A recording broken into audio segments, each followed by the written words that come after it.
a big enough dream for me. Well, I went back home and then went back to my teaching a little more comfortable. And then the Lord brought my family and I back to the United States. And that's when I realized, oh my goodness, I am a foreigner. I speak with a very broken accent. And since then, it's been kind of a journey of discovery through my vulnerability, right? It's been a discovery of my weaknesses, because in Peru, I always was strong. I didn't belong, I mean, I wasn't rich or anything close to being rich, but just I was comfortable. I mean, I knew the language, I spoke the way the correct Spanish should be spoken, with Peruvian accent, right? I know all the phrases, and I was among people who looked like me, even though Peru is very diverse, but still, I was comfortable in my own cultural background. But then, having been, replanted in New York with my young family, I realized how different I was from everyone else. And it's been a journey of discovering myself in this very different place where I speak differently, and also the way I look at things. Even though eventually, we became citizens and all that, still I feel very foreign to the systems of the United States. So that's, I think, my experience even today as I am sharing with you.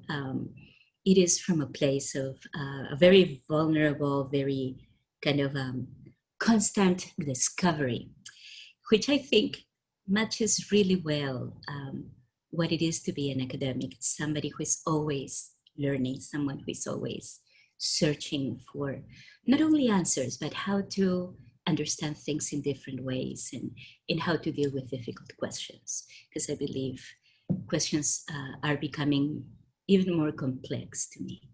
Thank you. Thank you, Nina. I also grew up in Lima, and I always tell people there's just a lot of sand there, right? Like, that's the only way I can describe it. There's just a lot of sand. Edgardo, would you like to share with us a little bit of your journey to the academy? How did you get to here, to this place? Sure. And I didn't come from the desert. I came from the tropics. And so sand, yes, but in the beach, not as far inland as there is in the coastal plain in Peru. And I came to the United States from Puerto Rico to study. I mean, that was to go to the university. That's what I had always dreamed of, leaving Puerto Rico to go to the university in the United States, and to study engineering, to work in sciences. And of course that worked out, but I'm not doing that anymore.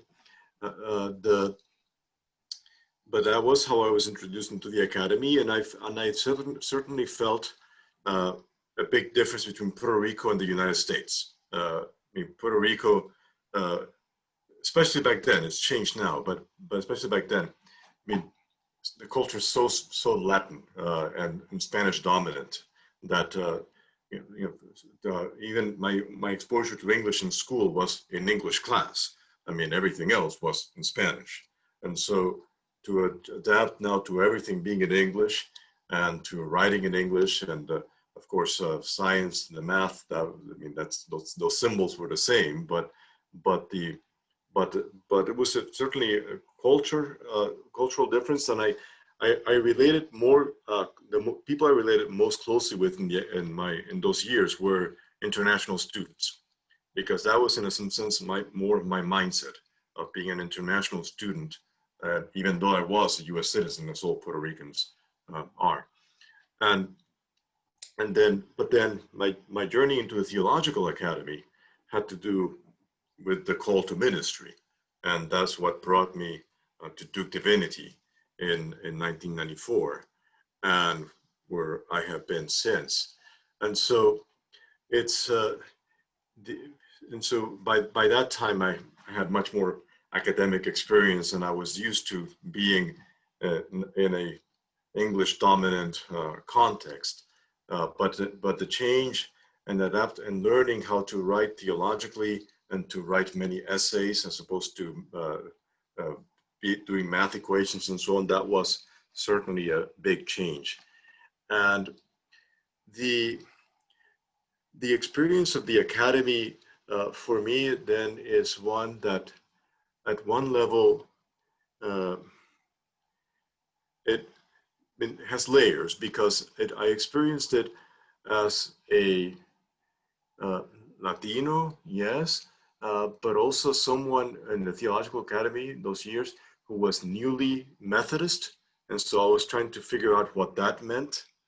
And newly in this region of the country, I had been in the Northeast for my first number of years. And so learning culture in this part of the country, and experiencing that Southern culture through my classmates, but also through field education placements in rural areas like Bushy Forks, North Carolina. Just the name tells you already what very much about the place. It was wonderful, but it was also very stretching. And then into the doctoral programs and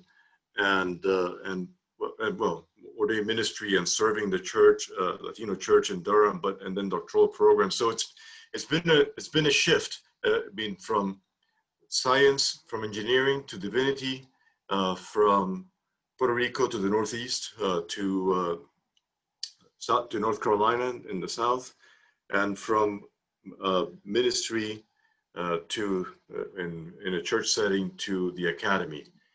And it's been a wonderful journey. It doesn't mean that it's been easy, but it's been wonderful. I mean, and it continues to be. I still don't know. I am always surprised as to what lies next. I did not plan any of this. My plans were very different, and I, in some sense, find myself being led through doors that I didn't necessarily expect or looked for or necessarily always wanted. But for me, it's been really in response to a call. And so I see myself at Duke Divinity very much as my placement of ministry, because it's where I am appointed by my bishop as an ordained Methodist elder. And that for me is very significant because it's, for me, this gets maybe get to other questions, but my church location is more important than my academic location. And my church location in service to the community is really the orientation for that too. And so it was in the church that it was the serving in a Latino church in Durham that taught me how to be Hispanic Latino. Because for a long time, I was thinking, I'm Puerto Rican. And so it's like, you'll have a mess here. We have our mess in Puerto Rico too, but that's our mess. But this mess here, that's your mess. And say, no, it was working in the Hispanic Latino community to say, no, I'm not, I grew up Puerto Rican, and I'll always be in some ways, but I'm Latino. I mean, because I'm part of this beautiful mess that it means to live in the Hispanic community, in Latinx community in the United States, and that my service in the academy and my teaching and research all have been so deeply shaped by those experiences and continue to be to this day. Thank you, Edgardo. I think you've drawn such beautiful connections between the academy and ministry, which we'll return to in a few minutes, right, to talk a bit more deeply about that. Peter, would you like to share with us a little bit of your journey? Sure. So my journey to Duke Divinity is kind of a long one, but let me at least share a little bit about some of the stops along the way. I'm not ordained, and I've never actually sought ordination. I've always pursued my academic career as a Catholic layman.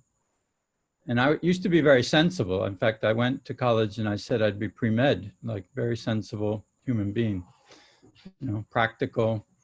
And after a semester, that kind of practicality fell apart because I was, first of all, not doing very well in chemistry 115A, the name sticks with me. And secondly, there was this other lure. It was actually the philosophy of religion.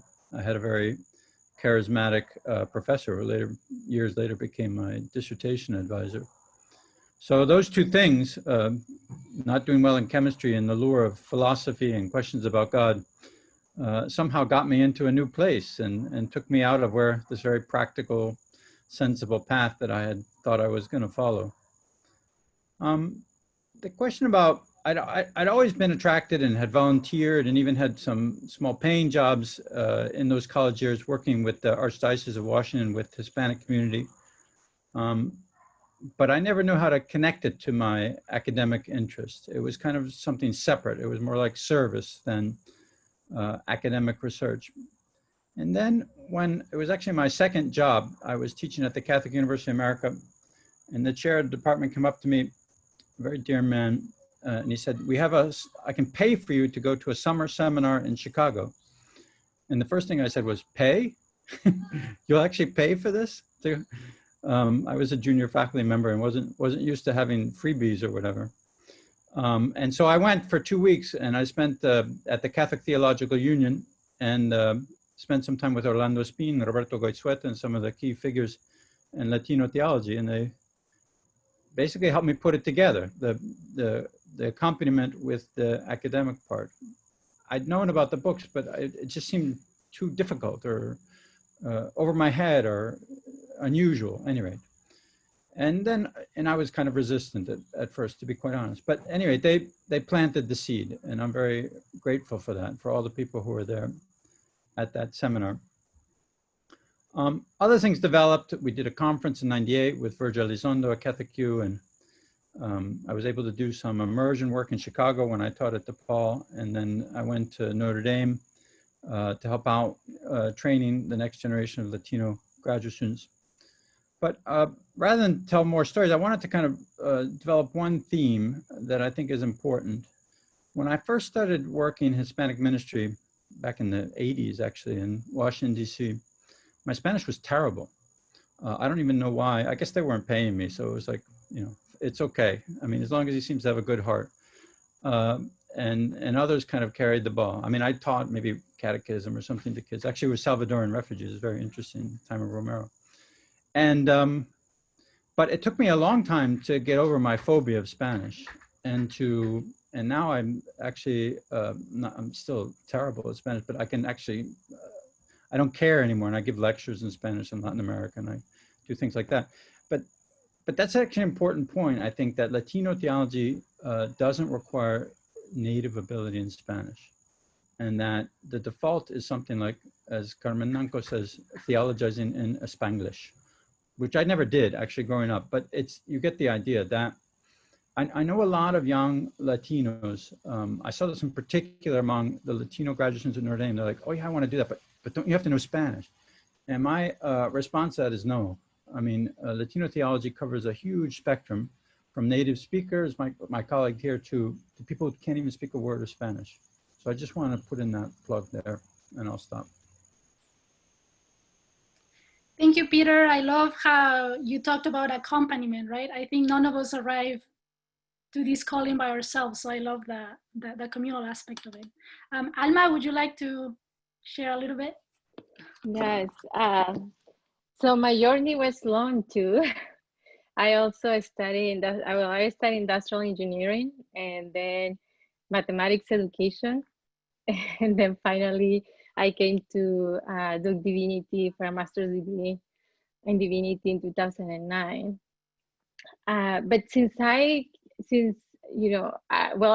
I grew up being Catholic, and then I joined an Assembly of God church in Mexico. And then when I came to the US in 2003, my husband and I joined the United Methodist Church.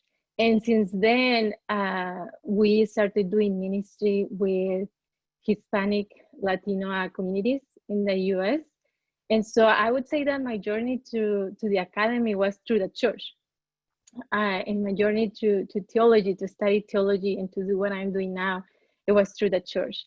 I was very active doing ministry. I was a pastor's wife, but I say that I was the associate pastor, an appointed associate pastor because my husband and I had been doing ministry together in partnership. And so that's what we did then. We were doing ministry together. And so I was, leading women's group and Sunday school and youth group and even singing in the praise group, which is something I don't do well at all. But we were doing all that because we didn't have people. Like I was playing the guitar in the praise group because we didn't have people in the beginning. As soon as we found somebody who could play the guitar and sing, I got out of it because I wasn't doing a good job anyways. But, and thanks God, I think God heard the prayers of the people from the church and sent someone who could do it. But that was what I was doing. And so during that time, I came to the US with a degree from Mexico in industrial engineering.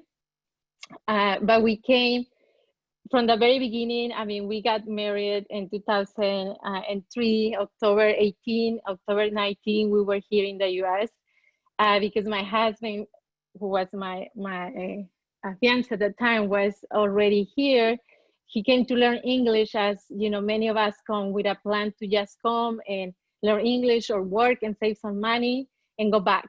His plan was to learn English and work and go back and get married with me. And so, but God had other plans.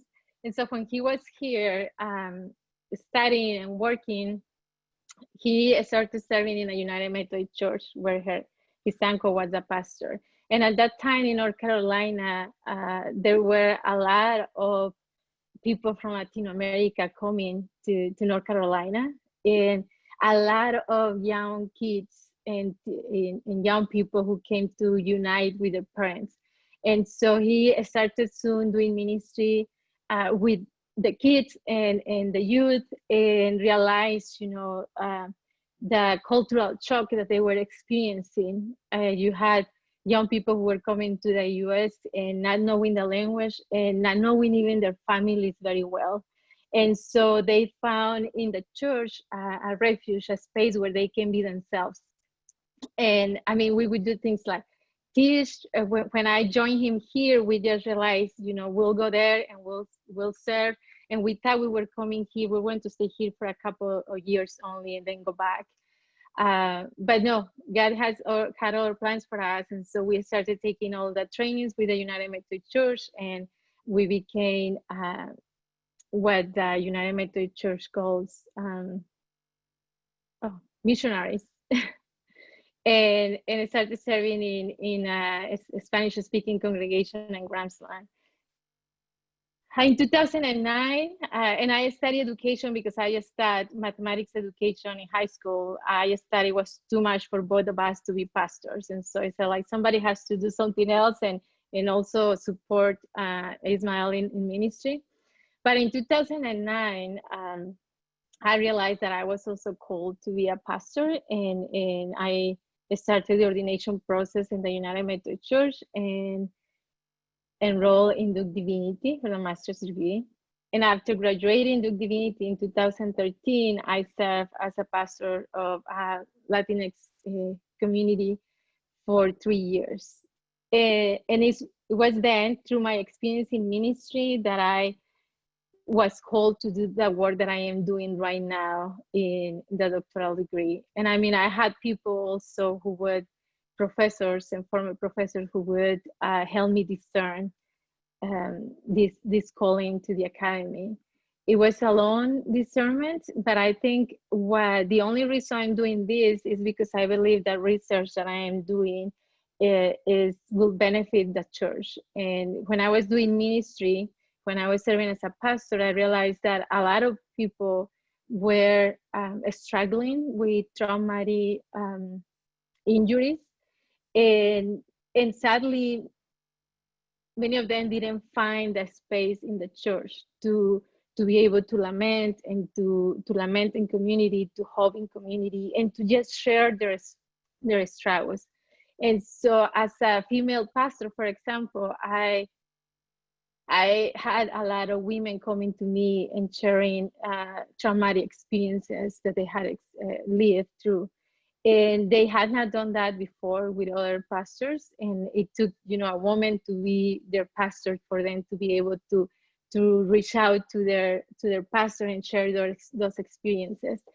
And I realized that we as pastors, female and male, were poorly equipped, many of us, poorly equipped to provide pastoral care, and especially poorly equipped to provide pastoral care to people who have experienced traumatic injuries. And so that's why I realized, like, we have to do something. I had a lot of colleagues who graduated from Duke Divinity, for example, who never took a course in pastoral care, and who didn't care about it, or who would say, like, oh, send me to preach, but pastoral care is not my strength, so no, I don't do that. But yet, I mean, we are serving people who need that, who need a pastor who not only preaches, but also who is equipped to provide pastoral care, to listen, and to respond to those needs that the people have. And so, yeah, so when I met, I learned about Romero teaching in the course of a study, in Duke course of a study in El Salvador. And I just fell in love with his sermons, because I think he provides pastoral care through his sermons, and he responds faithfully and effectively to the traumatic injuries that the marginalized and oppressed community, oppressed people in El Salvador were experiencing. And I believe that a lot of our people, a lot of the Hispanic Latinx people who come to this country have experienced trauma and continue experiencing trauma because of the constant danger that people face of being deported, of being arrested, of losing their jobs and not being able to get new jobs because they don't have documents. And that's a constant, a daily experience. And so I don't think many of us pastors and church leaders are equipped to respond to that situation. So that's why I am in the academy now. Thank you, Alma. I'm so glad that God had other plans and that Ismael didn't go back but stayed, and that we learned from both of your gifts here at Durham, at Duke Divinity, and in North Carolina. Yeah, so we have talked about, right, like what has been the journey like to arrive here. And I guess now I would like to switch the conversation a little bit about like the experience, your experience within the academy. We know that there's not a lot of Latinx presence in the academy, right? And perhaps that was the case even more in the past than it is now. So what have been, as a Latinx scholar in these spaces, what have been the barriers that you have encountered, that you've faced, yeah, that you can share with us about these? I'll let anyone that would like to volunteer like to talk about this first. I can start. No one else wants to go. I mean, this is a very important question, sometimes hard to address, like, frankly. I mean, I've had many wonderful opportunities and many doors open for me, but I mean, maybe I can start with a saying, and that is that the road to tokenism is paved with good intentions. You know, as you go along the way, you know, it would be kind of easier if the people that were interested in controlling the agenda for Latinx theology, you know, were dressed like the Ku Klux Klan. That has not been my experience. My experience is that there's a lot of people that want to let us in, and there's some people who really have a genuine sense in their heart that we need to change the way things are done. But everyone has good intentions, right? And so the barrier is not finding people, is not, in my experience, like the direct assault from people with bad intentions, but the people who think that that all you have to do is provide a tiny little space for the Latinos to get their voice in. And coming from the Catholic Church, where 2/3 of the young people, the people under 18, are Hispanic, and by 2050, you know, the majority of the Catholic Church will be Hispanic. And it's already the case that if you take, you know, Black Catholics and Latino Catholics and Asian Catholics, you're talking about a majority of the US Catholic Church. That's crazy to just like think in terms of like this little slice of the pie. So rather than talking about a minority within Catholic Church, I follow, again, Carmen Nanco, who talks about the minoritized populations, the populations who are treated as if they were a minority and in need of like charity, rather than the populations who are seeking to exercise their own freedom and sense of empowerment. So maybe I can conclude this meditation by just using the word in Spanish, protagonismo. You know, when I first learned that word, I knew about, maybe from writing essays in my high school in Washington, D.C., the protagonist of a novel. Like I wrote, who was the protagonist of the novel and what role did the protagonist play? But protagonismo has nothing to do with the protagonist of a novel. If anything, it's the inversion. It's the sense that that there's a character or a sense of identity of an entire people that needs to be freed. Pope Francis used this word protagonismo when he was in Liberty Square, right in front of Independence Hall, and gave a speech on religious freedom in Spanish. And it struck me how impossible that is to translate, because the whole process of Hispanic ministry, we talk about in Spanish about capacitación. It's about this empowerment that has to be both spiritual and material to bring about the freedom of a people. So I think maybe people who want to control Hispanic ministry and think they know what it is, think about Hispanics as kind of as if they were protagonists in a novel. But our job is to actually take it out of the novel and make it history. Yeah, thank you, Peter. I am struck by what you said about tokenism, right? Like the feeling that one of them is enough, because I think that erases the fact that Latin America is so, and the Latinx experience is so varied. Not even right among ourselves. We come from like different countries, from different experiences, of having grown up even or spent time in this country, and how, right, one or a few of them doesn't cover all of that, doesn't make room for the diversity in our community. Yeah, anyone else would want to share something about the barriers you have faced as a Latinx scholar?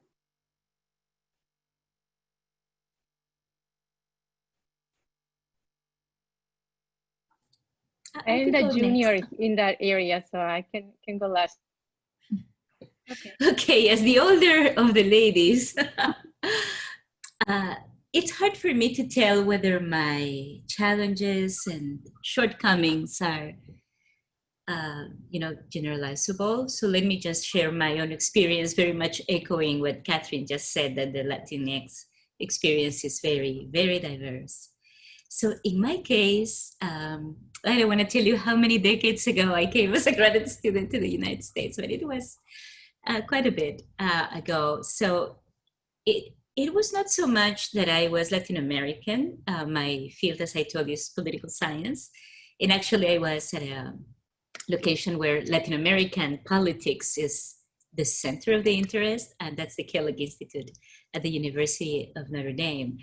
And so actually everyone was about, what's going on in Latin America. But I was one of two women in most of my classes. And I believe that also made me very self-aware, like really uncomfortable, because that had not been my experience as a law student in Peru, right? I mean, it was roughly half and half, men and women. But in political science at the graduate level, that was a difficulty. And also, I think maybe this is just a very personal shortcoming, rather, that I developed this idea of like too much of a perfectionist. So I was never happy with my work.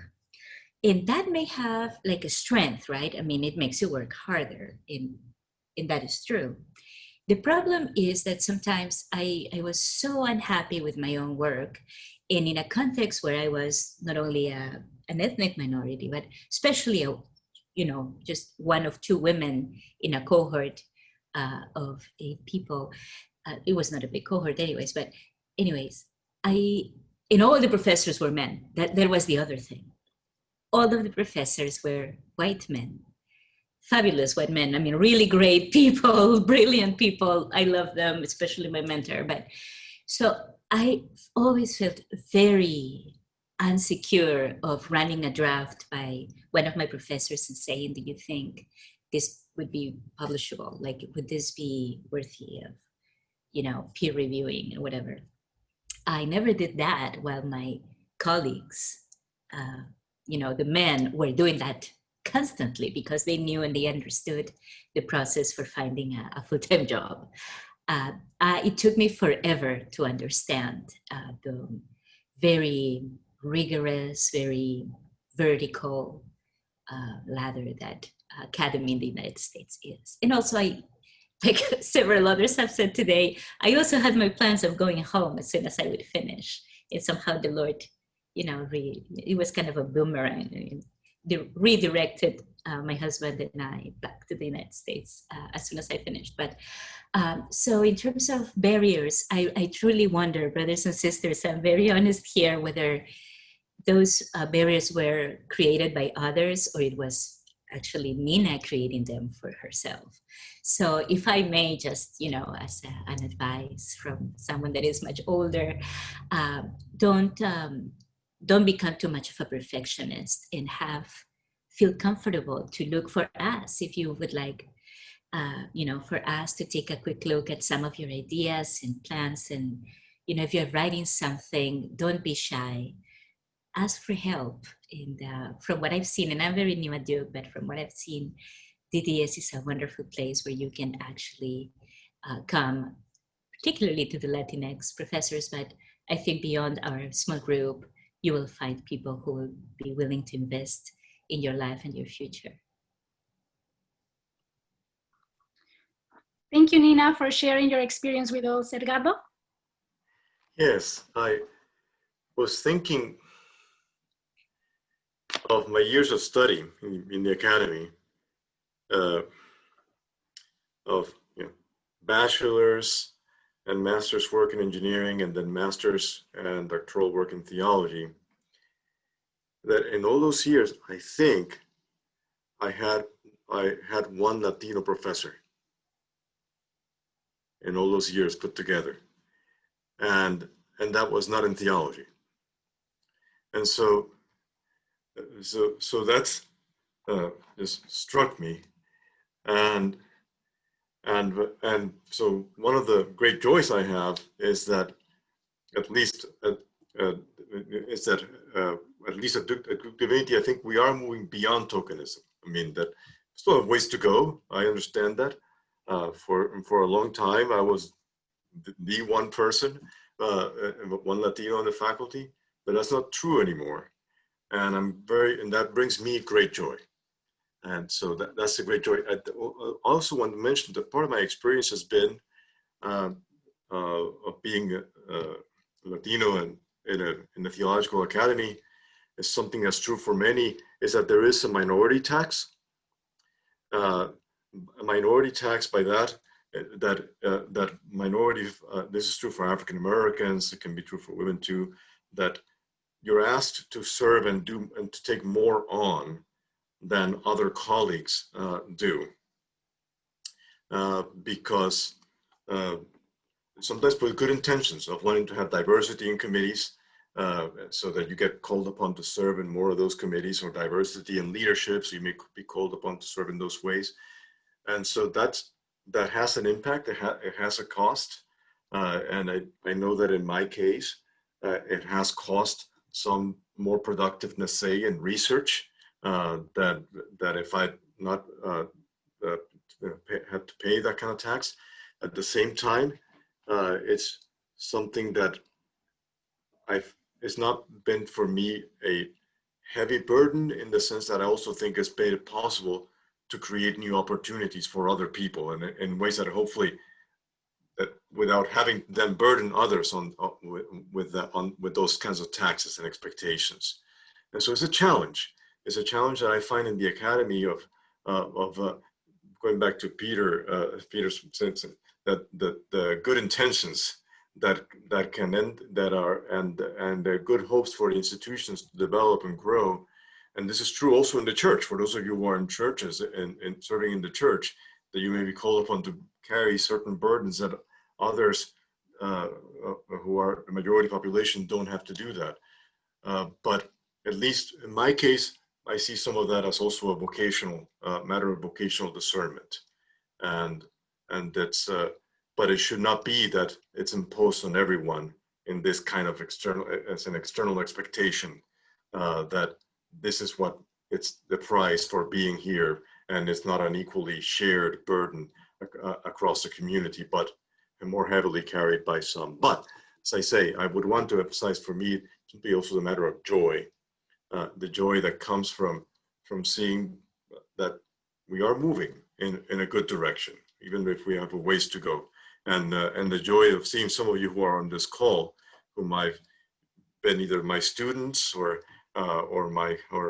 colleagues, and that also for me it gives great joy to say that, you know, the experience here is ultimately there's some challenges, but also God has blessed me through these experiences. Yeah. Yeah, when I say that I am junior here, is not in terms of years, age, but in terms of experience as a faculty. I'm still working on my dissertation, and it's my first year. I should finish. I must finish dissertation by May so that I can start teaching next semester. And so I'm working on that. But I do have experience as a student in the academy. And as I told you, you know, when I came to Duke to do the Master in Divinity, I had been serving for years, and I was still serving and doing ministry with Hispanic Latinx people. And one of the challenges that I faced at that time is that most of my professors didn't understand my context. And so I found myself sorting, you know, listening to lectures and sorting things that apply to my context and that were relevant to my context. And many of them were not. And I also found myself explaining professors and classmates about the kind of ministry I was doing and the beautiful people that I was doing ministry with. And so that was one of the challenges that I faced. And the other thing is that I think we are doing a better job now, but during those years when I was a student, I think, you know, the academy has been very close in terms of thinking what we can offer to the church, but not in thinking what the church can offer to the academy, and thinking also what other communities like my community has to offer to the academy. And so one of the barriers that I find is that the academy thinks to have communication just in one direction. And I think that communication should be in two directions, and even and multi-directional. It's not just the church, but it's also including other communities and learning from different communities. And so I think that's one of the barriers that I find. I think we are moving to that. We are going towards that, you know, being more open to listening and to learning from the church and from other communities, but we still have some work to do. Thank you, Alma. So we've talked, you've touched on a lot of important things about the challenges that you find as Latinx scholars in the academy. And I think this goes hand in hand, right? Like within the challenges, there's always the joy that resurfaces in the middle of it. So I would like just to ask, what are the kinds of joys that you have found in these spaces, right? Like when you're bringing this Latinx experience and all of that you are in these spaces, what are the kind of things that you can share with us that are joyful, that is important for you to share with this group?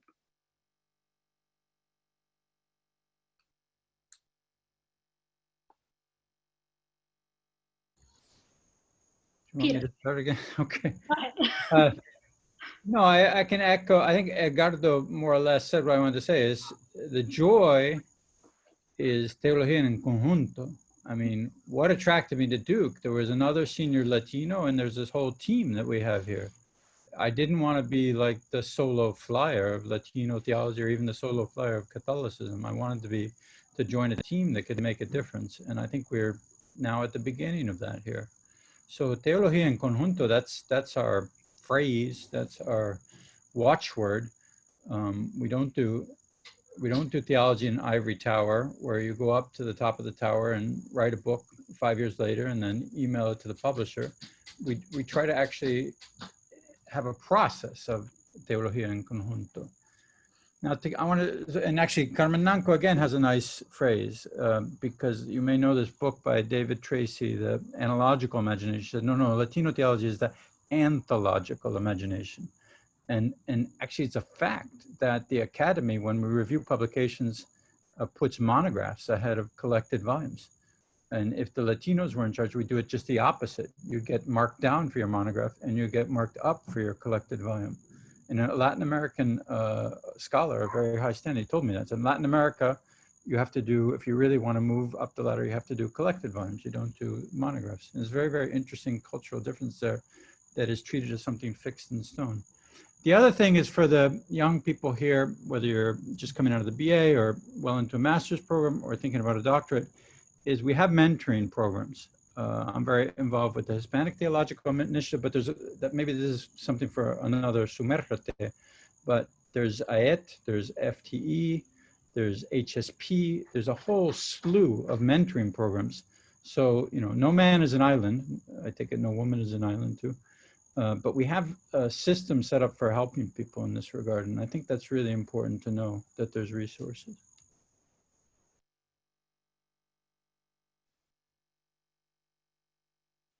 Thank you, Peter. Nina? Yes, I think that in terms of joy, I must confess it's kind of a difficult thing for me. Earlier today, one of our colleagues at the Center for Reconciliation shared a beautiful devotion about the invitation to rejoice always. And I kept thinking about this. How do I rejoice in the context of this terrible pandemic and the many unjust, the abuses of power here, unfortunately, not only in the United States, all over the continent, beyond our continent, like the fragile peace process in Colombia, that sometimes you feel like there won't be a peace process next week, given everything that's happening. And still, you invite me, I am struggling with this, and now you invite us to talk about our joys.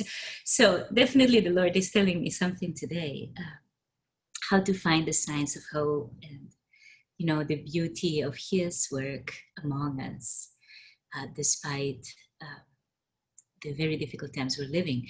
And I am thinking maybe one way to describe these many beautiful things is that because we are here, we are rediscovering this more collective identity that truly goes beyond borders, right? So Edgardo said, as a Puerto Rican, he discovered being a Latin American or a Latino person serving in the church here.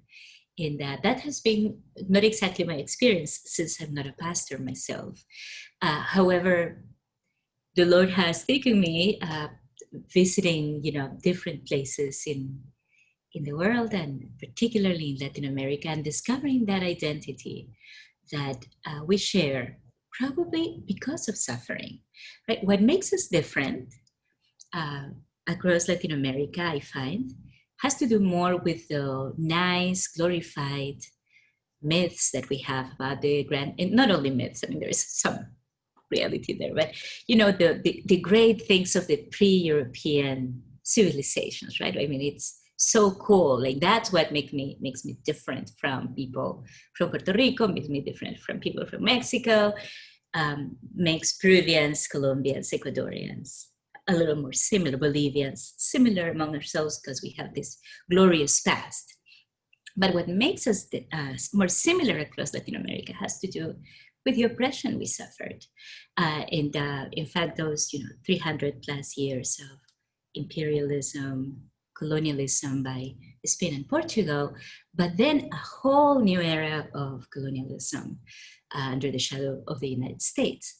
And now we're here. Right? We are here as a group, as a collective, people who come from different countries, but yet speak the same language, the Spanglish language. I mean, Peter, of course, the Spanglish, right? I mean, we are in the United States, and yet we all bring what has made us fairly similar in Latin America, which is histories of resisting injustice. So I am going to choose today, with the help of the Holy Spirit, to rejoice in that the Lord has given us a complicated history, but through that, those moments of pain and eras of pain, actually Latin Americans are more similar than different. Thank you, Nina. Alma? Yeah, well, there are several things that give me joy through my work in the Hispanic House of Studies. As Nina said, it's difficult to experience joy in the midst of pandemic and social crisis and political crisis that we are experiencing.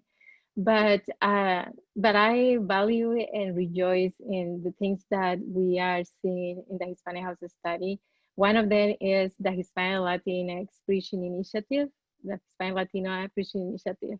It gives me so much joy. I mean, that's the one thing I would say that not the only one, but one of the things that keep me going in the kind of work that I am doing, because there I can see the communication between the academy and the church. The students, many of whom are here, so hi, are pastors or lay people who are serving, doing ministry, and generously sharing their God-given gifts with their communities and society at large. And see that, it gives me so much joy. And we could say, oh, here at Duke, we are training these pastors and lay leaders, but in reality, we are also learning so much from them. And so it's a mutual learning, and that gives me joy.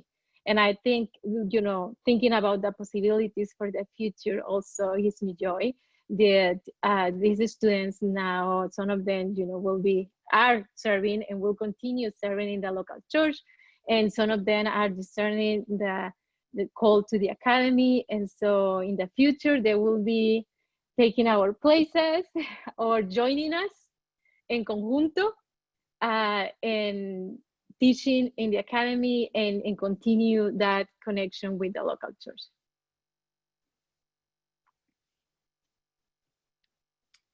Thank you, Alma.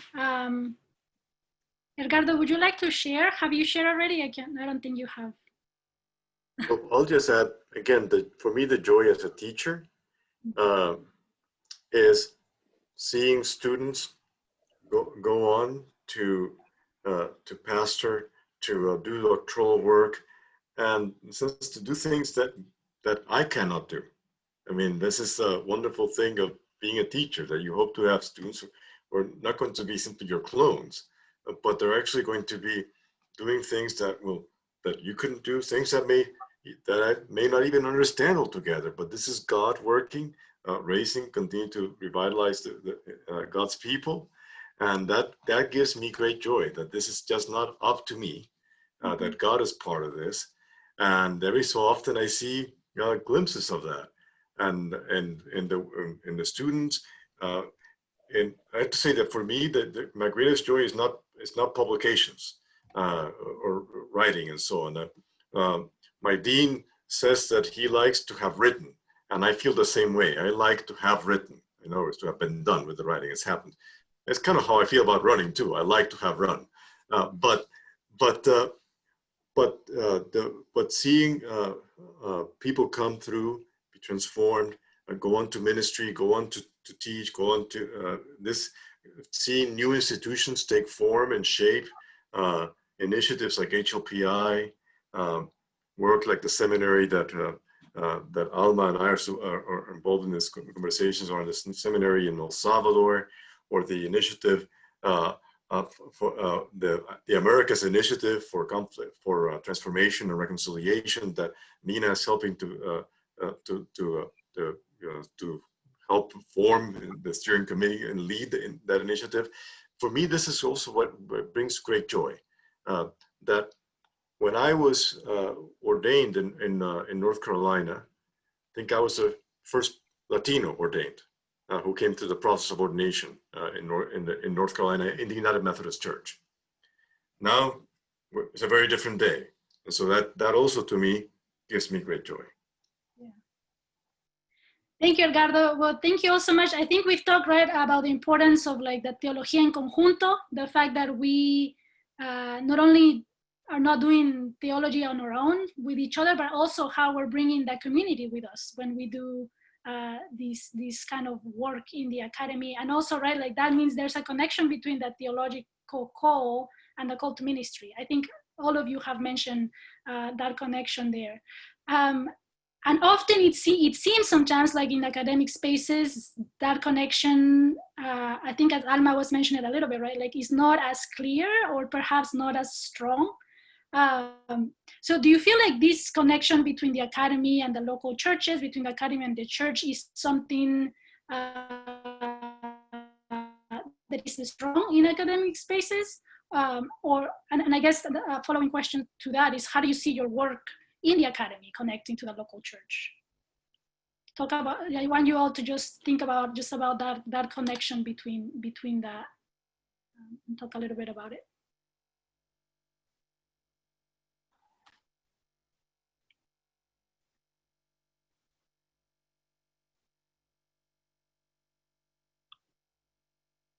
Edgardo, let me reinforce a point made by Peter, that in the academy, particularly at places like Duke, that are what are called R1, Research 1 universities, we are evaluated first and foremost by our monographs, by our solo work, and work that is clearly oriented towards the academy.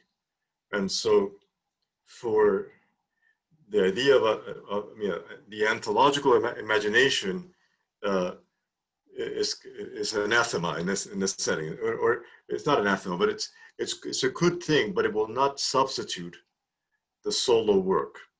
And so this is a tension and a challenge of how to.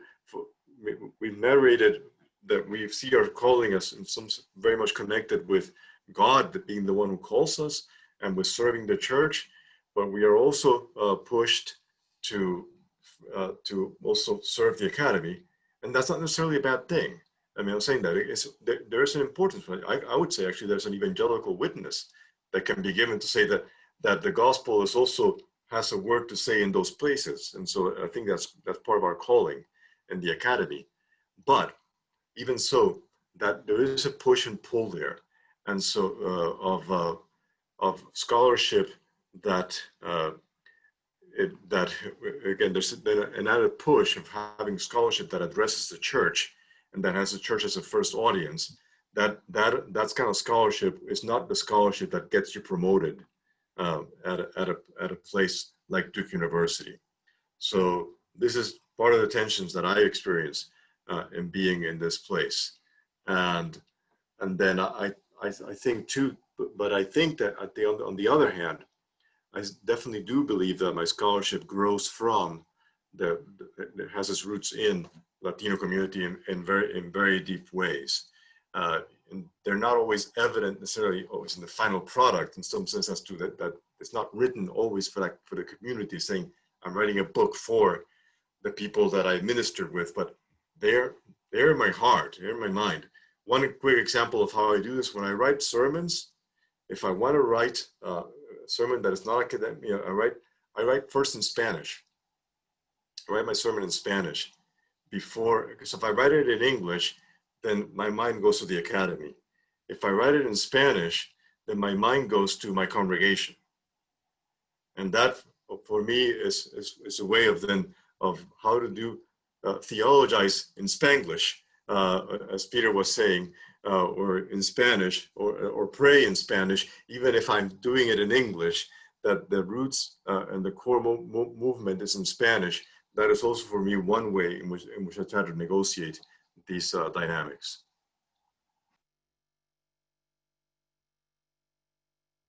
Thank you, Edgardo. Would anyone else would like to chime in into Peter? Just a couple points. I mean, I think Duke Divinity has always had a well-deserved reputation for not ignoring the church when you do academic theology. I mean, mantras like, let the church be the church, there's even one of my students just reminded me of an article years ago written by Bauer, Schmidt, and Baxter. There's no eruditio without religio. Okay, that's a very arcane way of putting it. But so, I mean, the point now is to apply that to the Latino community, or better yet, take the wisdom from the Latino community and take it to this sense of identity that we have at Duke, so let the Latino church be the church. Now, there's a couple of things that have to be kept in mind in that process. And I'm obviously the newest person on the block here, but just if I could share my own insights. One is the question about liderazgo and leadership. And I mean, HLPI and other programs in HSS are already doing this, but the priority of women and the formation of women, leadership in the community is obviously rather critical. But together with that, there's also, I mean, one thing that I've worked on in many different places, but in the Catholic Church, you have something between lay people, and in other churches as well, but what I know is in the Catholic Church, something between lay people and priests and bishops, and that's the permanent deacon. And so I've been involved in formation programs with Hispanic permanent deacons, which are really a game changer in local communities. And a friend of mine I met when I was in the Midwest, Adrian Bautista, he's at Oberlin, wrote a dissertation in Latino studies that I always come back to in this respect. And it's entitled Los Vatos Sagrados, about Hispanic permanent deacons in Ohio, where he grew up. Now, Vatos Sagrados is like holy homeboys. And it's about the leadership role of, and actually the point that Alma made about pastor's wife applies here, I think perfectly, if not more so, that the wives of the deacons have a very important role there that has to be underscored and developed even more. Anyway, I can go on about that, but that's just an example about where I'd like to see us go, actually, even at Duke. And I'm going to talk to the Bishop Luis Rafael about maybe starting something like that here. Anyway, I could talk about other issues like ecumenism. And I mean, I don't think let the Latino church be the Latino church is just a false particularism. It has to open up to global concerns, ecumenical concerns, but that's enough for now.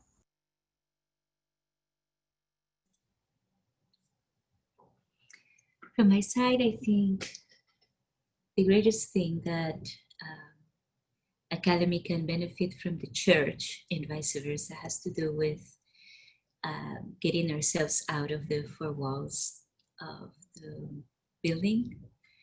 So reminding ourselves that we are the church wherever we are. Our presence bears the image of God and the light and salt of the kingdom of God. Therefore, we are, wherever we are agents of transformation, or at least that's God's will. Sometimes we create terrible obstacles that do not allow God's will to actually take place. But it's, to me at least, the way I read the Bible, that's the Lord's will, that, you know, his people, his men and women are the church. Where they are present, there is a particular difference. It has to be, their presence should make a difference in the lives of people, whether it is showing love and mercy, but also in confronting injustice and oppression and speaking truth to power. So it would be very easy, I think, to miss the point if we are just in the academia among ourselves, discussing theories all the time. I mean, theory is important, and obviously, but without contrasting our truths, hypothetical truths and eternal truths with the way God is working in our own communities, in our neighborhoods, in our countries of origin, and trying to be these instruments, then honestly, I don't see much value in that kind of academic work. On the other hand, we could really miss the point if we are constantly doing, working, trying to make a change, but we do not give ourselves the time to reflect into coming together, like my brothers and sisters said, coming together to see what we are learning about the face of God and his will in our world and how the Holy Spirit is guiding us. We do need those spaces for reflection and considering, not just working constantly. So that I think it's a tension that can be very positive, the way in which we connect our academic work, that sometimes if we allowed it to go to the extreme, could be rather disconnected from the needs of the people. And on the other hand, if we are only working for the needs of the people, we might not know whether we are achieving much if we don't give ourselves time to reflect and get some perspective on the work that we are doing and how we learn from others who are doing in their own contexts. They may be confronting parallel things that we can learn from.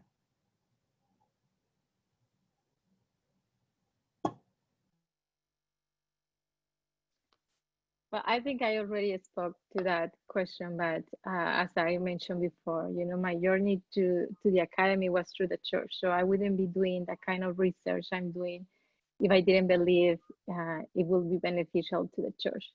And I think this is something that I personally value, and that gives me the energy and desire of continued learning, but also knowing and understanding that in my experience in ministry, I also can bring the church with me to the academy. And I bring them with me because everything I have learned is because of the ministry I have done with them. And so I have learned so much from them. And so I feel like I'm bringing them with me and also showing in the academy how much we can learn from the church, from pastors, from lay people, from people who are lived, you know, day by day, responding to God's call in their lives in many different ways. And I think in the Hispanic House of Studies, we are so proud of saying that we maintain that connection with the church through HLPI and through the course of study in Central America, and through our constant conversation with pastors and lay people in different communities. Thank you, Alma. I think we've talked, you've touched a lot on about like the importance of the connection between the academy and the church. You all bring so many valid perspectives, I think here. And I think you've already touched on this last question, but I would just like to open it up in case you want to add a little bit more about just like what can universities and seminaries do to strengthen, right? Like this kind of connection. We're saying it's so important to strengthen a connection with the church. What can practically seminaries and universities do on the ground to make sure that this connection happens? And as I ask this question and open it up for you all to respond, I also want to ask the panelists, if you want to ask a question, please write it on the chat. I think we might be able to spend a little bit of time on those questions. If you have one for the panelists, please write it on the chat and I can moderate that in a little bit. But yeah, just wanted to open it up a little bit more, just to think about again how can on the ground universities and seminaries create these kinds of connections. What would you say?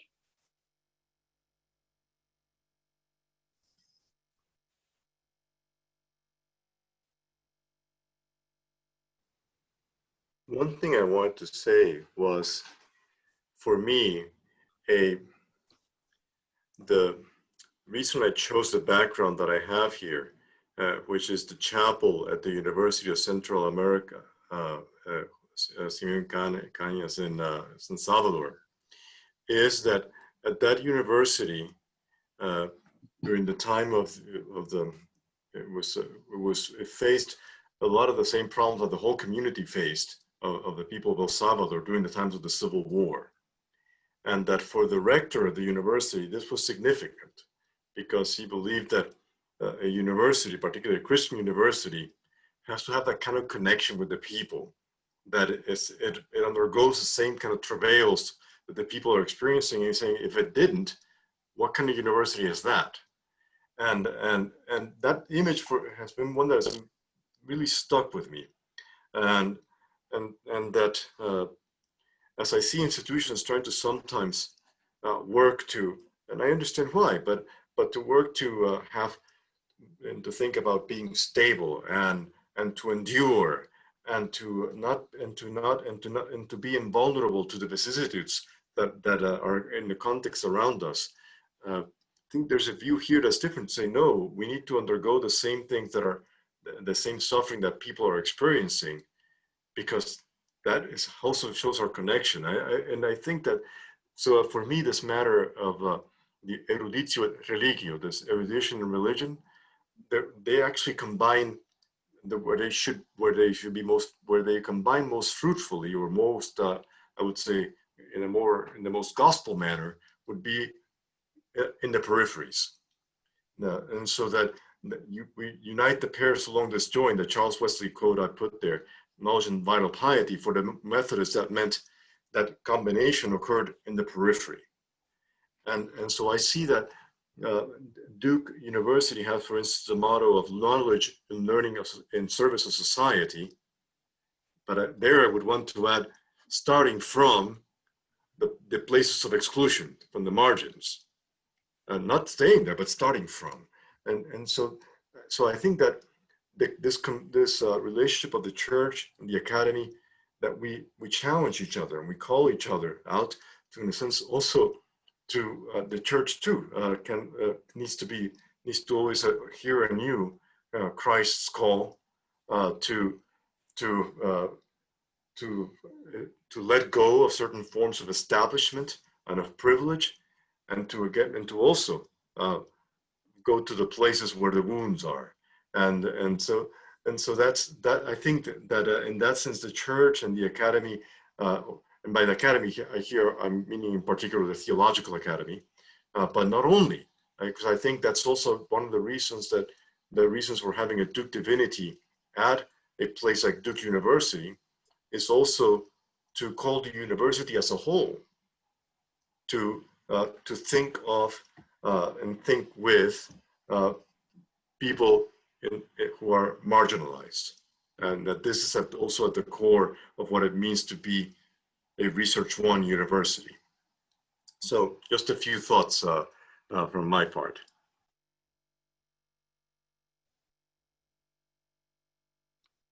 Would anybody else want to add something? I know we've already talked about this. If you don't have anything to add, that's fine. Just want to give that room to, if anyone wants to.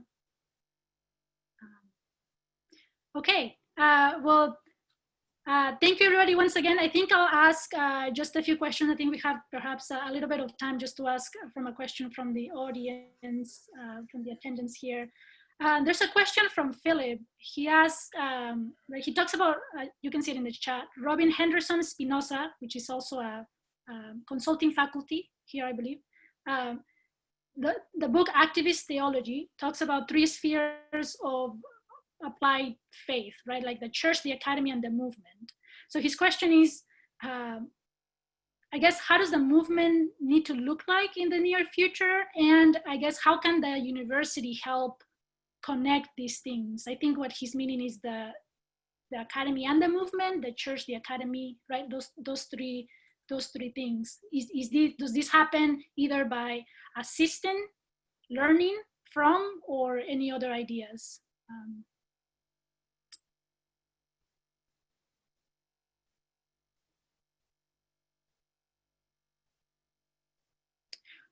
I'll spend just a little bit of time, if you can chew this question.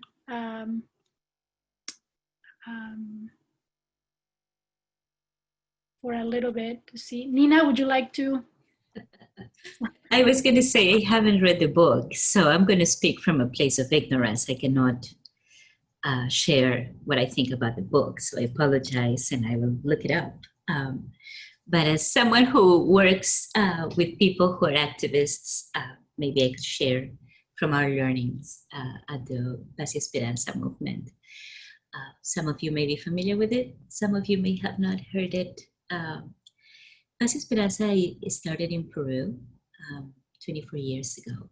And what we have always pushed for, and sometimes even in not necessarily a very joyful relationship with the local church, but trying to push the local church a little bit, trying to mobilize both Christian leaders, but also Christian members, people to integrate the calling, the more traditional way of understanding the calling to make disciples in a way that it's not either or that, making disciples or working for a more just society, but actually bringing those sides of the same calling together. So again, I don't know what the author means by activist theology, but it seems to me that at least when I think about activist theology is precisely that we want Christians to be fully engaged in their own contexts, because we have something so precious that others may have great intelligence, certainly good intentions, and etc. But what we have is a hope that cannot die, right? We have the most secure anchor to move forward, and to move forward not towards a place where we have the power. That is not the quest. It is not we're trying to fight so we prevail other non-Latin people or over non-Christians. The vision, the invitation, the gospel calls us to move forward towards a reconciled community. Therefore, that is something that really, honestly, I have great admiration for many activists and academics of all colors and all types, and yet I think only Christians can provide that vision of a reconciled community because of the work of Christ on the cross and his victory over death. So that is something that I believe should be central in our activist theology.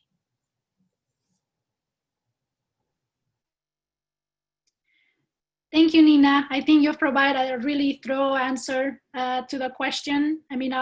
If anyone wants to chime in, it's open, but also if not, we have just one more question and we can leave a little bit early. I know we had said till 7, but it's okay to leave a little bit early. Leah Smith asked, right, you're talking about as Latinx faculty and as Latinx scholars, do you think there's a balance between preaching and teaching to audiences that are Latinx and audiences that don't identify as Latinx? And she kind of says, she's meaning to say, is there a fear of whitewashing messages that seem to be geared towards Latinx identifying members? I can begin with an, thank you, Leah, for that really important question. So when like Edgardo, when I go to speak in a pastoral setting and I'm asked to give a talk or a class in Spanish, I could have the same set of English notes in front of me, but a different theology just emerges, like invisibly, involuntarily. And so there is a sense about audience there that you sometimes even can't control or micromanage. But in Duke or in Notre Dame or in a university setting, you could be asked to speak about Latino theology, but it's for everybody. So the story I like to tell about this is the story about Virgilio Elizondo, the kind of, at least from the Catholic side, the father of Latinx theology. And when I would be teaching undergraduates, big undergraduate introductory classes, and we'd be reading one of his books, I'd invite him to give a lecture. And at the beginning of the lecture, the undergraduates were very nervous. They were afraid he would come in with like bullets or something like Che Guevara, and he was going to be like a revolutionary and was going to, attack them. They were really quite nervous. And then someone in the back of the room would inevitably raise her or his hand and say, but what about the Irish? Imagine Notre Dame. And they'd say, what is the connection between your Mexican-American experiences and theology and our experience? And then he'd start dancing a jig. And he'd say, I think Mexican salsa and the Irish jig, they're kind of related, and we can have a conversation about how that. And then everyone was relaxed. And then there was this huge, great discussion about his works, and there was a really deep theological encounter. But they had to have that icebreaker to get beyond it. So the moral to the story is that, there's a process of reflection that is inward, that Latino theology can inspire and non-Latinos. But we always speak from our own, in terms of wisdom of our own community. Thank you, Peter. Would anybody else want to say anything about that question in a specific?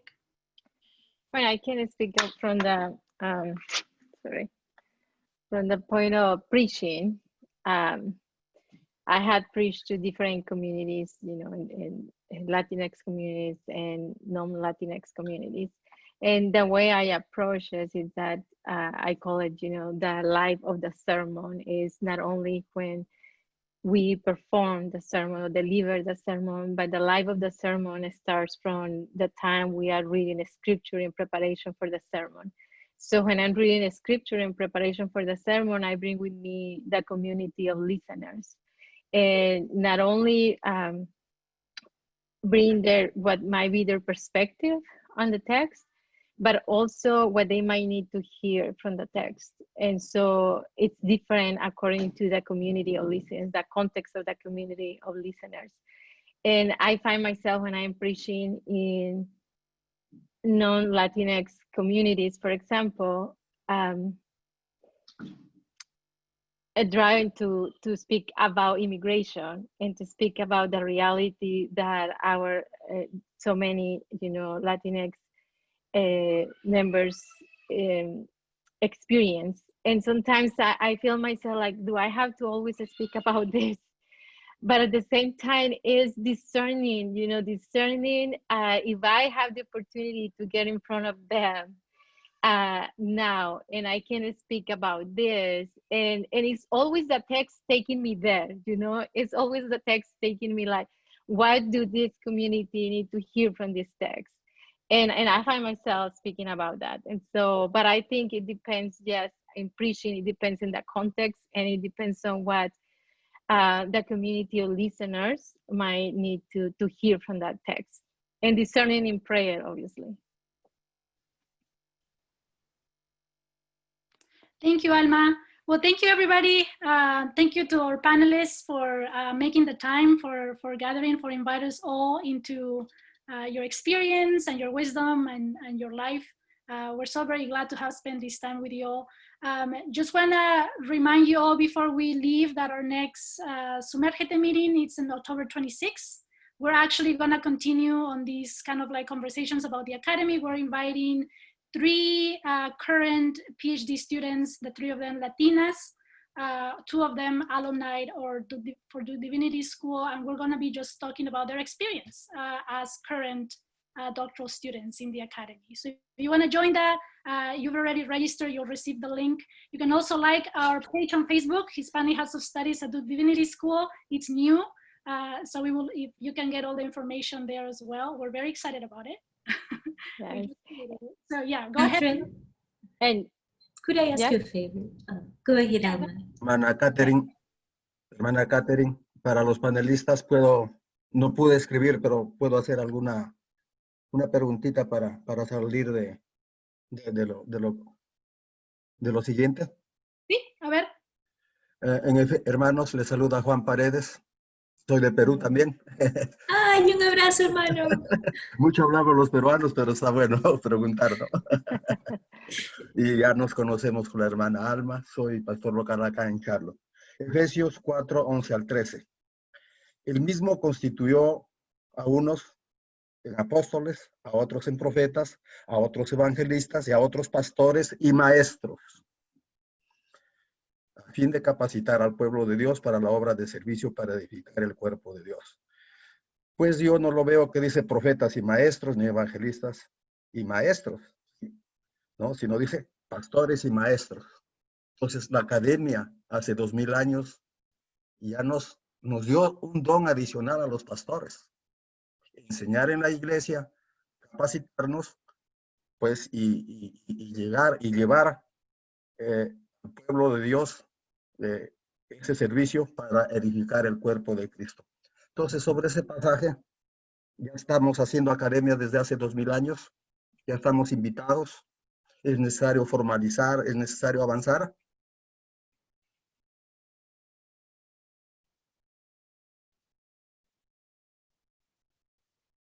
Gracias, Pastor Juan, por su comentario y el traer las escrituras a esta reunión.